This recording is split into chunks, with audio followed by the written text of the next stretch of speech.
I am a textbook clerk in a large school on Long Island. It is a summer job. This job requires me to count, distribute, collect, and fix textbooks which were handed out to the kids during the school year, district-wide, and both public school and private school. One school in the district, Suwanaka High School, is significantly larger and older than all the other schools. At one point every summer, I am given the master key to every room in the building, and told to search everywhere for missing textbooks.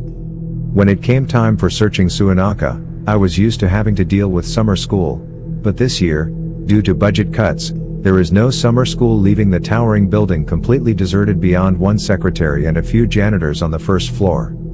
I was also knowledgeable of Suwanaka's past. The school was built during the Great Depression, and is full of little nooks and crannies designed simply as an attempt to employ more workers. The school also claims to have been built on an Indian burial ground, and there were times, while working in the library in years before, that I'd think I saw someone out of the corner of my eye, and would get the feeling of someone watching me when no one was around. I did not have this in mind today when I started my annual textbook hunt. The school is horseshoe-shaped, with a large clock tower on top of the third floor, that I had never traveled to. I walked into the front, and attempted to get into the library on the second floor while avoiding the janitors and having to explain who I was, and why I was there. Surprisingly, all the lights above the first floor were turned off, and I had to use my cell phone as a flashlight to see the way. The library door was locked, but I found an entrance through a connecting classroom before finding the master key in the secretary's desk, and starting out with a cart to collect the books. I searched through every room on the second floor and proceeded into the old shaky elevator, which dated back to the 1940s, to head to the third floor. The elevator was covered by a heavy wood door, behind which was a metal gate that had to be closed before the elevator could move. Up on the third floor, the lights were off as well, but I began checking classrooms just as I had been previously. I stopped by the door, which I had never been in, the door that led up to the clock tower on top of the school, and decided to try the key, just for fun. Surprisingly, the door swung open, and I proceeded inside and up the decrepit stairway.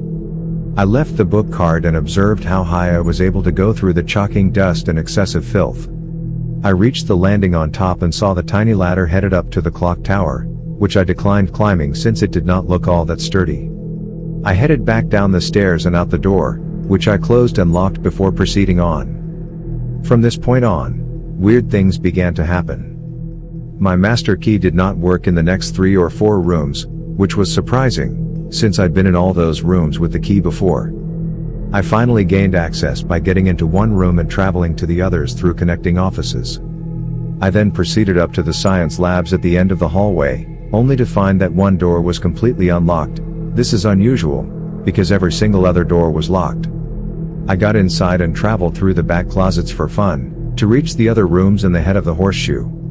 As I traveled, however, I heard the distinctive sound of footsteps behind me, and I paused, ready to explain myself to a janitor. As I listened, the footsteps got louder and eventually stopped where, in my opinion, I should have seen somebody. I remembered the Indian burial ground, and my past experience with ghosts. I had once lived in a haunted apartment, and I began to grow cautious.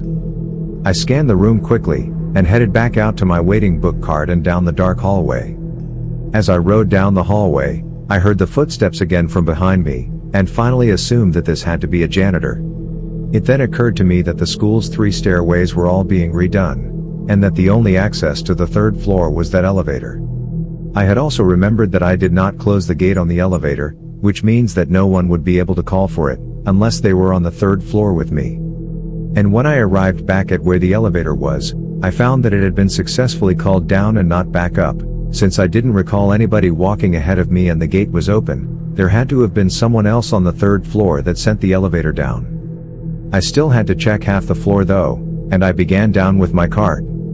As I got to the far end of the third floor, and the last rooms, I approached the cosmetology lab and found myself, again, unable to open the door. I got into the neighboring room though, and then proceeded inside to a large closet in between the rooms. I saw a door in the distant back of the closet, which I knew connected to the other room, so I proceeded to move the heavy carts and cabinets around in pursuit of the door. As I moved stuff, I heard a loud noise come from somewhere, either behind or in front of me, so I crawled back out of the closet to see the room was still empty. I then proceeded forward and got to the door. I turned the knob and pushed it out, only to find that the door didn't budge, so I reached for my key, which I assumed must open a lock above the doorknob. After finding that there was no lock, I pushed the door open again and got it open, about an inch before it was slammed back closed.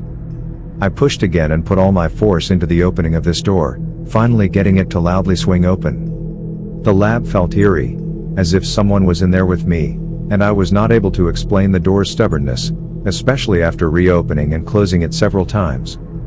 I had also realized, as I searched for textbooks in the lab, that one English textbook laid on the floor about 6 feet in front of the closet door I had entered through. Seconds later, I noticed a stack of these English books sitting on the desk closest to the door, and I grew a little scared. I thought that this falling thrown book was probably the sound I heard. It had occurred to me that I probably wasn't alone in the room, and I calmly grabbed the books and started out the door to the hallway. I put the books on the cart and walked, rather fast, to the elevator before putting the key in to call it up. As I stood waiting in the dark hallway, something caught my attention out of the corner of my eye, and I glanced up in the direction of the science labs on the other end. I thought my eyes were playing a trick on me. It had appeared that the door to the tower was wide open, at least for that second in time, and as I stood there waiting, it had also occurred to me that I'd be stuck on the 3rd floor. If the last person to use the elevator left the gate open, like I did, this would be likely also, because no one knew I was around. I stared into the distance at what looked like an open door and thought, just as the elevator arrived. I pulled open the heavy wooden door and slid the gate to the right when suddenly, a loud slamming noise echoed through the hallway. This time I knew my eyes weren't playing a trick on me. The door I thought was wide open was, and it had just been slammed closed, as now what I saw in the distance was clearly the closed door. I quickly rolled my cart onto the elevator, jumped in, pulled the gate closed, and hit the button for the 2nd floor. Whatever it was behind me in the hallway and or holding the door closed, I assumed, was probably invited when I opened the door for the tower. Soon after, I called my boss and told her about the event, and she was shocked, saying, if that was me, I would have left the second I heard footsteps. I then spoke to my coworker who had done this school with me the previous year. When I told him about getting into the tower room, he replied by emphatically saying, the master key doesn't open that lock. I tried. You can't even get a key in that lock, it is painted shut. Whether or not he's telling the truth is beyond me, since I am 100% positive that I was in that room today. Thanks for listening to iSpooks. Subscribe to iSpooks channel, hit the like button if you enjoyed the story, and turn on the notification bell for more spooky stories to come.